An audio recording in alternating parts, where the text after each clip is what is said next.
സഹോദരി കണ്ണൂർ ജില്ലയിലെ ഒരു വലിയ വീട്ടിലെ വേലക്കാരിയായി ജോലി ചെയ്ത സഹോദരിയാ. ഒരുപാട് കാലം അവിടെ ജോലി ചെയ്തപ്പോൾ അവർ ചോദിച്ചു, നിങ്ങൾക്ക് എന്തു വേണം? ആ പാവപ്പെട്ടവളായ സഹോദരി പറഞ്ഞു, എനിക്ക് മരിക്കുന്നതിന് മുമ്പൊന്ന് ഹജ്ജ് ചെയ്യണം. ആ വീട്ടുകാർ ആ സഹോദരിക്ക് ഹജ്ജിന് പോകാനുള്ള എല്ലാ സൗകര്യവും ഒരുക്കി കൊടുത്തു. ആ സഹോദരി പരിശുദ്ധമായ കഅബാലയത്തിൽ പോയി മദീനത്ത് ചെന്നിട്ട് അവസാനം ആ മദീനത്ത് കിടന്നു മരണപ്പെട്ടു.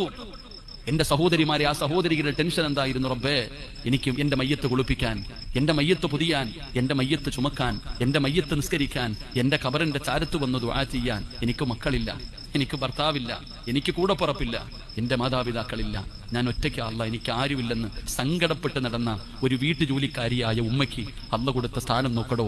നബിതങ്ങളുടെ റൗള ഷരീഫിന്റെ സ്ഥാനത്ത് സുബഹി നമസ്കാരം കഴിഞ്ഞ് ലക്ഷക്കണക്കിന് പേര് മയ്യത്ത് നിസ്കരിക്കാനുണ്ടായിരുന്നു. ആ സഹോദരിയുടെ ജനാസ ചുമക്കാൻ എന്റെ പ്രിയപ്പെട്ടവരെ 100 കണക്കിന് പേര് മത്സരിച്ചു. ആ സഹോദരിയുടെ ജനാസ ഖബറിൽ ഇറക്കി വെക്കുമ്പോ പിടിമണ്ണ് വാരി ഇടാനും ദുആ ചെയ്യാനും ആമീൻ പറയാനും അല്ലാഹു ഇഷ്ടപ്പെട്ടു.